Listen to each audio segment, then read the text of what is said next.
nggak kena corona kan. Saya nggak usah diundurin, saya mundur sendiri aja. Mungkin Pak Kadis juga pengen zoom-zooman kan, bukan penundaan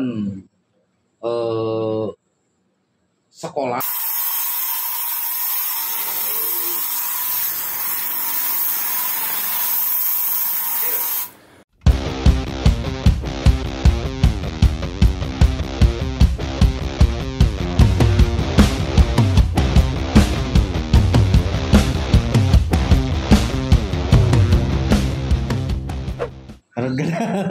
Sama. Halo Pak Wayan, apa kabar? Siap, kabar baik Kairin. Iya. Apa kabar kamu? Tentunya sudah bisa sampai sini berarti sehat Pak. Alhamdulillah kita semua sehat. Iya. Yang jelas nggak kena corona kan kayak gitu. Iya. Tadi udah disemprot tadi. Oke. Apa kabarnya? Datang Iya. ke rumah saya. Buka ya maskernya. Sebelumnya Bapak bisa lihat. Iya. Oke. Jadi ini Pak, tujuan saya berkunjung ke rumah Bapak. Anda salah satu orang yang pernah berjasa juga terhadap SMA Negeri 1 Dusun Tengah, apalagi untuk alumni Pak. Nah, karena di channel saya banyak juga tuh alumni nanya-nanya kabar Pak Wayan gimana. Bahkan ketika mereka datang ke sekolah niatnya mau berkunjung dan temu kangen dengan gurunya, ternyata orangnya nggak ada. Nah, salah satunya Bapak juga ditanyakan. Nah, jadi sekarang Bapak ini tugasnya di mana kalau boleh tahu? Saya memang sekarang bertugas di SMA Negeri 1 Paku. Di Tampal kalau orang biasa kenal. Dan saya nggak begitu suka seremonial. Iya. Mengadakan seremonial begitu.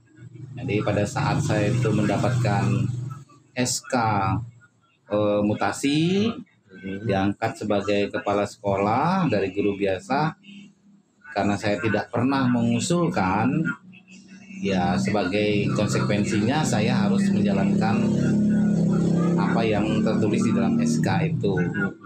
Dan masalah kepindahan dan kepergian saya dari SMA itu, semestinya ya SMA lah yang tahu kan. Iya. Nah, kalau saya itu ada SK karena sudah saya kasihkan, nah, mereka mau mengadakan acara atau enggak, maka di situ tidak ada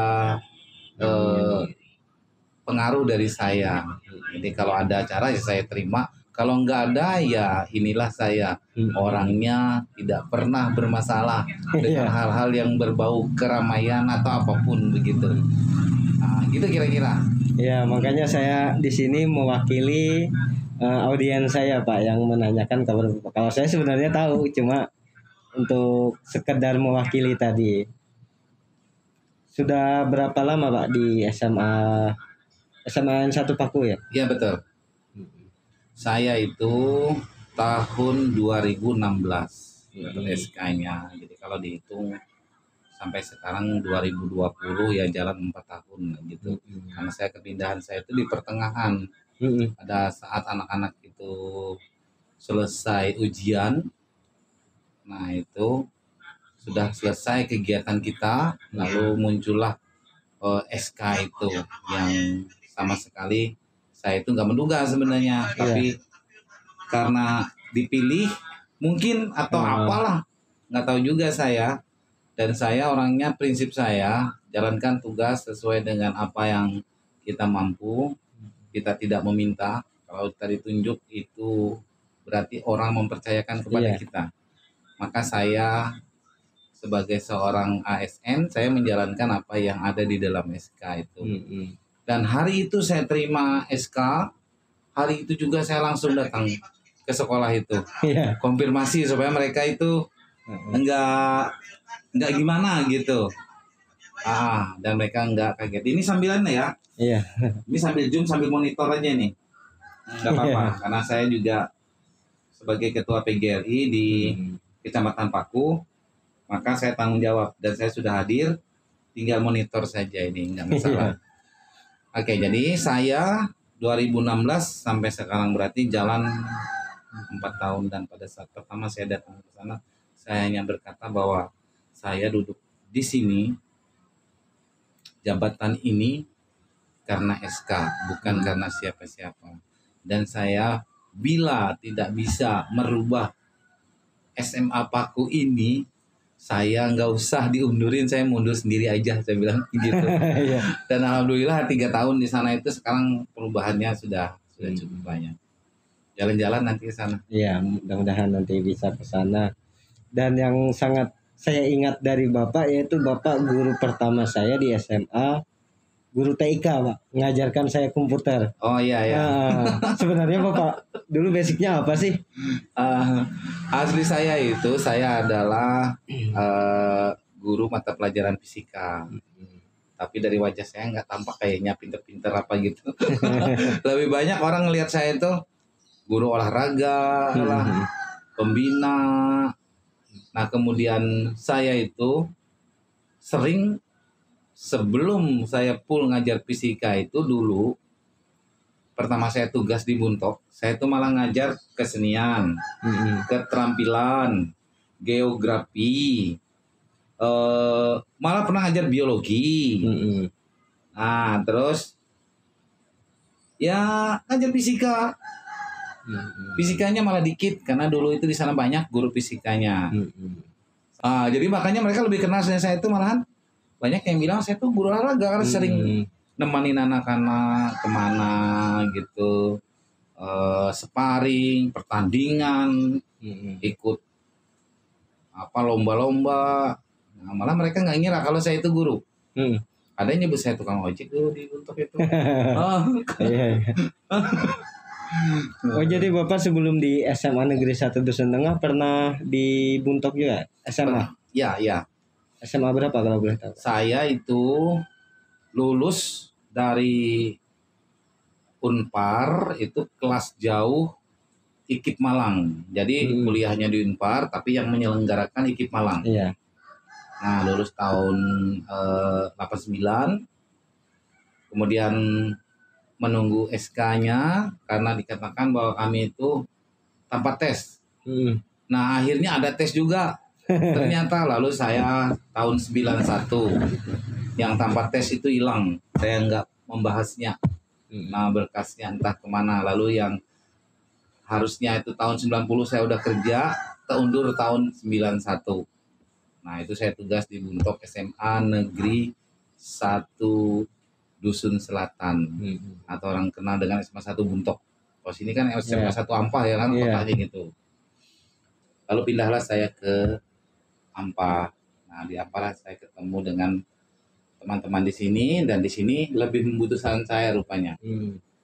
Nah itu sehingga saya itu berkembang ya seperti sekarang ini lah, banyaklah kegiatan.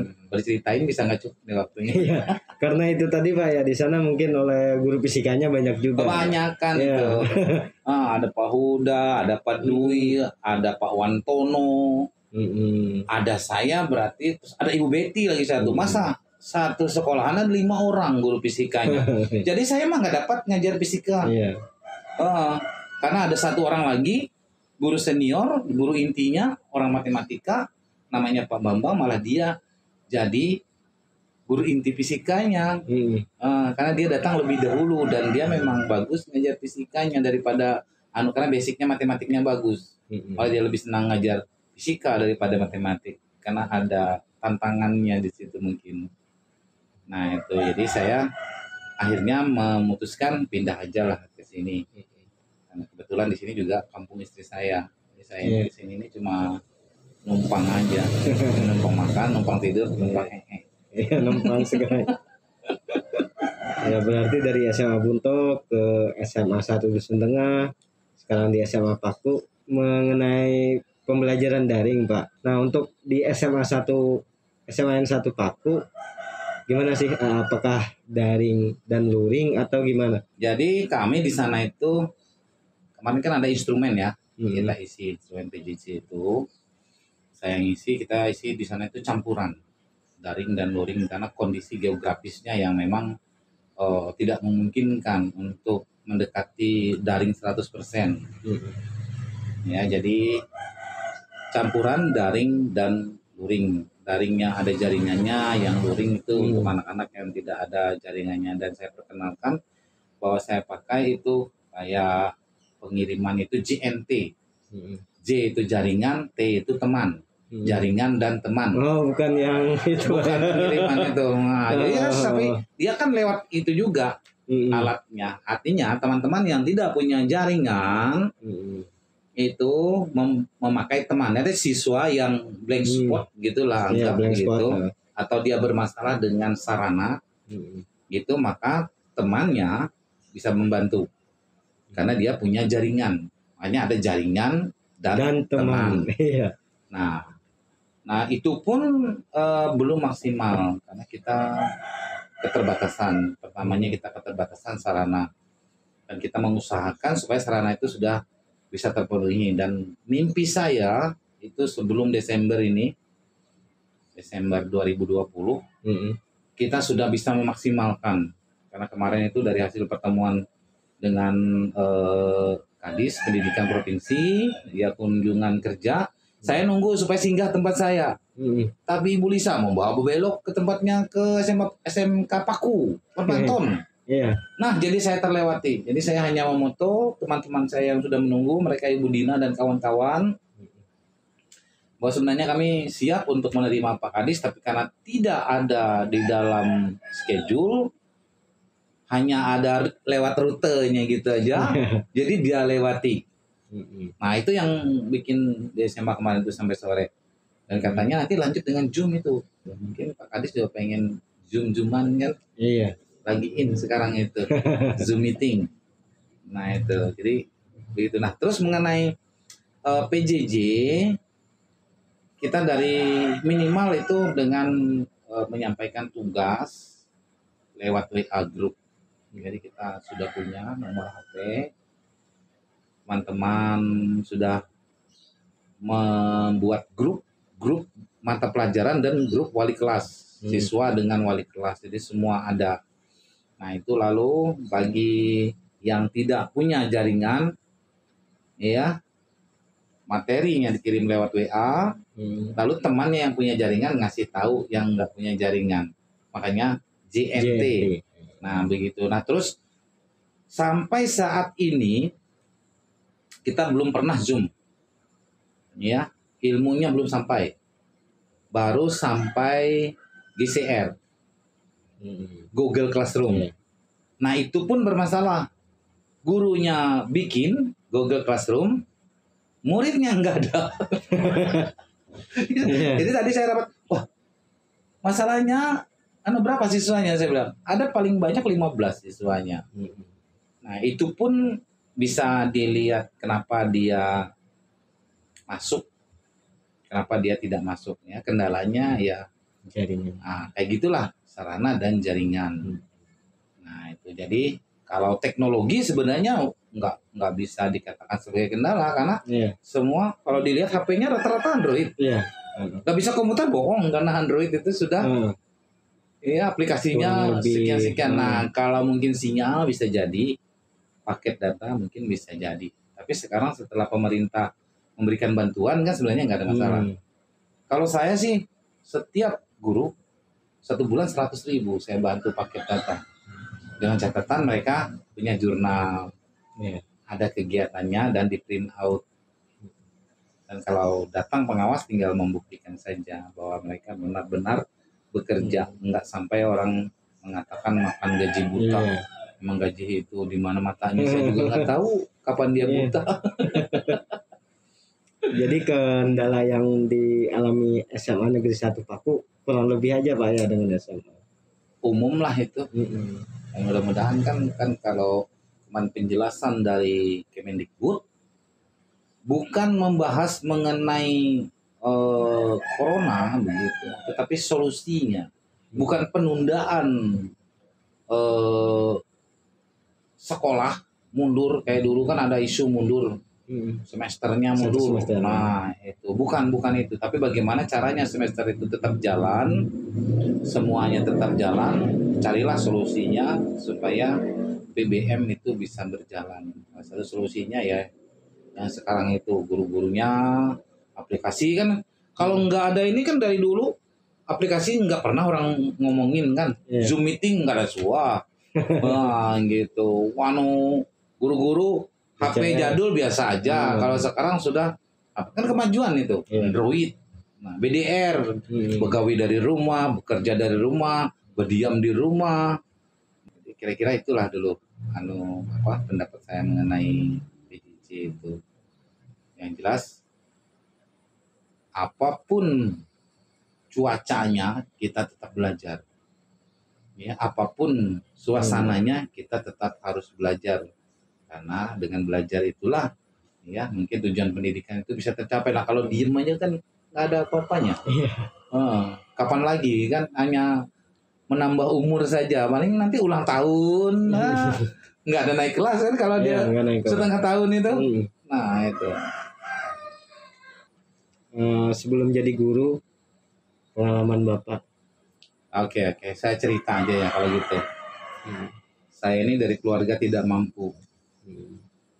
Sekolah biaya sendiri dari SMP saya boleh katakan. Jadi sambil sekolah sambil bekerja, walaupun hasilnya itu hanya cukup buat saya, tapi paling tidak sudah meringankan beban orang tua saya. Dan pada saat orang tua saya mengatakan terserah kamu mau sekolah atau tidak karena bapak tidak sanggup membiayai, di situ memicu saya untuk mandiri.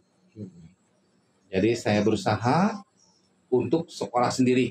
Dari SMP saya itu daftar sendiri, SMA daftar sendiri, lulus sendiri. Artinya biaya sekolah biaya sendiri. Saya dulu TK di Palangkaraya, TK Mardisiwi. Sekarang maju itu. Tapi saya dulu nggak ada ijazahnya. Itu lulusnya cuma pakai ini, tangannya nyentuh telinga, ya lulus. Saya nggak tahu, nggak ada saya menerima ijazah itu. Lalu saya masuk SD. Nah SD ini saya di SDN Bukit Hindu di Palangkaraya, itu sekarang masih ada SD-nya. Beberapa kali juga kami itu dipindahkan ke SD Impres namanya. Jadi pemerintah itu bikin SD nggak ada muridnya, dibagi murid yang ada itu. Pindah, akhirnya saya ujian kembali lagi ke SD itu. Nah SMP saya SMP Negeri 3 Palangkaraya. 1 tahun saya di sana. Kenapa? Sekolahnya jauh. Biarpun saya ranking, tetapi kalau bermasalah saya tidak bisa. Jadi saya itu karena orang susah ya, sering terlambat karena sekolahnya jauh, karena pulangnya jalan kaki, berangkatnya jalan kaki. Nah akhirnya saya pindah, naik kelas 2, saya pindah ke SMP Pancasila, masih ada di Palangkaraya. Nah, sekarang saya itu jadi alumni dari SMP Pancasila, kita punya grup PA. Lulus dari SMP Pancasila, saya meneruskan SMA-nya itu, ini daftar sendiri juga, SMA Katolik. SMA Santo Petrus Canisius Palangkaraya. Wah, keren itu di sana itu. Ya, dan saya lulus dari sana tahun 1986. Nah, pada saat itu saya ditawarkan untuk jadi polisi oleh paman saya di Banjarmasin, Polda Kalsel Kalteng lagi gabung waktu itu. Dan saya mohon maaf, saya tidak bisa memenuhi keinginan beliau karena saya tidak berminat jadi polisi. Nah, gitu. Lalu sebagai tanggung jawab saya ikut Sipenmaru, tes sistem penerimaan mahasiswa baru di Unpar. Ngambillah saya jurusan yang mungkin orang-orang nggak berminat. Pilihan pertama saya biologi, pilihan kedua saya fisika. Nah rupanya pada saat diseleksi itu banyak yang ngambil biologi juga, mahasiswanya lebih banyak. Lalu saya jatuh ke pilihan kedua, fisika. Nah fisika itu ya begitulah. Dari mahasiswanya 32 orang, itu sampai saya itu pertengahan 2 semester itu tertinggal 19. Lucu itu. Pas saya lulus itu angkatan saya itu tertinggal 12. Banyak yang mengundurkan diri, yang kawin. Ya, nggak ada yang DO sebenarnya karena itu D3. Karena belajarnya begini, itu kelas jauh IKIP Malang memakai Unpar sebagai tempat perkuliahan karena Kalimantan Tengah ini memerlukan banyak guru IPA waktu itu. Kalau sekarang itu dikenal ya satap itu. Iya. Kalau untuk SMP. SMP itu satap. SMA aja kada ada satu lah. Nah itu, jadi saya lulus tahun 89. Ijazahnya itu dari Malang sana. Jadi saya tidak, walaupun saya itu alumni Unpar, tetapi ijazah saya itu IKIP Malang. Saya ditawarkan untuk ngambil S1, tapi saya pikir saya lebih baik bekerja dulu, lalu saya bekerja. Nah itu jadi guru di SMA 1 Buntok. Nah setelah itu di sana tidak ada perkembangan kalau masalah organisasi, yang ada itu hanya pemancingan di sana karena air melulu banyak dengan ikan itu pasti itu dah.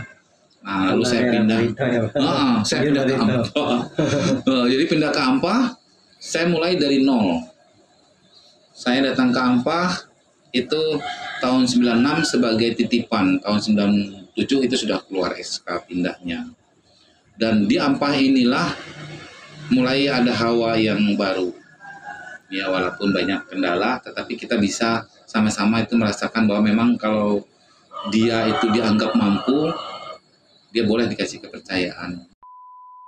Oke, maaf tadi kameranya mati. Sekarang kita lanjutkan. Kalau boleh tahu Pak, perjalanan karir Bapak seperti apa Pak? Ya, semua tidak mulus. Yang pertama, saya itu lulus D3, mau kerja itu terkendala 1 tahun karena sesuatu dan lain hal. Akhirnya keluar juga SK saya di SMA Negeri 1 Buntok tahun 1991. Mestinya kan tahun 1990 saya sudah kerja, tapi saya tidak membahas itu, ya, karena tertunda saja saya anggap karena sesuatu dan lain hal. Nah, di Buntok saya hampir tidak ngajar jurusan saya fisika, malah ngajar yang lain-lain. Sampai akhirnya saya memikirkan untuk pindah ke Ampah. Kebetulan di Ampah itu adalah kampung istri saya.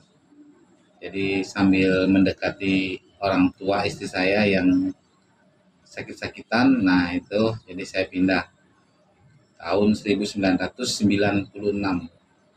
Awal saya di SMA Negeri 1 Ampah, nah Dusun Tengah. Nah lalu tahun 2000 saya lulus S1 di IKIP Jogja. Nah sekarang itu sudah UNY. Waktu saya masuk itu sudah UNY, Universitas Negeri Jogja. Itu sampai sekarang S1 itu pendidikan terakhir saya. Adapun karir saya bisa berkembang itu di Ampah. Di Ampah itu mulai dari ikut kegiatan sosial, kemudian mengelola paket C, nah, kemudian pernah sebagai ya aktivis KPU. Jadi saya itu di KPPS, pokoknya jadi petugas lah. Sampai satu saat mereka minta saya itu untuk jadi anggota KPU. Jadi saya jadi anggota KPU itu dari 2011 sampai 2013. Nah kemudian ya bukan bidang saya mungkin berpolitik, tapi dan saya pun tidak mau terjun ke politik. Saya hanya kalau dibutuhkan saya siap. Jadi di KPU itu teman-teman yang mempromokan saya karena mereka menganggap saya mampu. Ya dan seterusnya lah. Nah itu sampai pada satu saat saya diminta untuk menduduki jabatan kepala sekolah. Saya bilang saya ini tidak memenuhi persyaratan karena saya tidak pernah ikut tes calon kepala sekolah. Ya, teman-teman ada ikut, saya tidak ikut. Tapi rupanya mereka tetap percaya walaupun saya itu tidak punya sertifikat tes calon kepala sekolah. Saya di SK-kan tahun 2016, nah kemudian 2017 untuk memenuhi persyaratan saya sebagai kepala sekolah, saya mengikuti penguatan kepala sekolah yang nilainya itu sama dengan sertifikat calon kepala sekolah. Jadi sampai sekarang saya itu secara legalitas itu sudah tidak bermasalah dengan jabatan saya sebagai kepala sekolah. Tahun 2016 saya pindah ke SMA Negeri 1 Paku sampai saat ini. Dan saya setelah ada di SMA Negeri 1 Paku merasakan bahwa mereka membutuhkan saya di sana. SMA 1 Paku bisa berkembang sampai sekarang. Pertama saya datang itu murid kelas 10-nya itu hanya 42 orang. Setelah 3 tahun, jalan tahun ketiga, sekarang murid kelas 10-nya itu 118. Jadi mereka lebih berminat tempat saya. Sebabnya saya nggak tahu, yang jelas saya hanya berusaha bekerja dengan sebaik-baiknya, kerjasama dengan teman-teman, karena sekolah ini tidak bisa maju tanpa dukungan teman-teman yang lain, sehebat apapun kepala sekolahnya. Dan sekarang saya ya jadi kepala sekolah, bekerja sama dengan guru-guru untuk memajukan SMA Negeri 1 Paku. Kelanjutannya saya belum tahu nanti mau jadi apa. Ya paling tidak ini mengobati rasa kangen alumni SMA Negeri 1 Dusun Tengah yang nanya-nanya tentang Bapak lah ya. Ya mereka bisa lah kalau temuan saya di Facebook. Ya memang dulunya kan saya itu aktif di sekolah itu. Ya membina olahraga, pelatih basket. Kalau mereka itu ada kunjungan saya selalu menemani. Kalau ada masalah saya selalu ada di dekat mereka. Nah mereka pun kalau ada masalah itu pasti kalau ada saya itu selalu ada solusinya. Mungkin bisa jadi ingatan. Dan saya itu ya tahulah batasannya. Saya bilang kalau sama saya, kapan kita itu berteman, kapan kita itu sebagai guru dan siswa, kapan kita sebagai orang biasa. Makanya mereka merasakan kenyamanan dengan saya ya, walaupun hanya sebatas waktu masih saya mengajar di sana. Nah kalau sekarang kadang-kadang bertemu aja ya, saya dukung mereka kalau mereka jualan online. Saya pasti pesanin gitu. Gitu. Kalau diteruskan ini kayaknya Pak ya sampai malam. Bisa panjang urusannya nih. Iya, bisa panjang bisa. Oke. Jadi kita tutup aja Pak ya. Terima kasih. Terima kasih buat kalian yang sudah menonton. Dan jangan lupa like, comment, share, and subscribe Pak ya. Siapa tahu nanti guru favorit Anda yang saya kunjungi. Ya kan Pak? Oke. Yaudah, terima kasih Basura Palusle. Sip. Sip. Oke.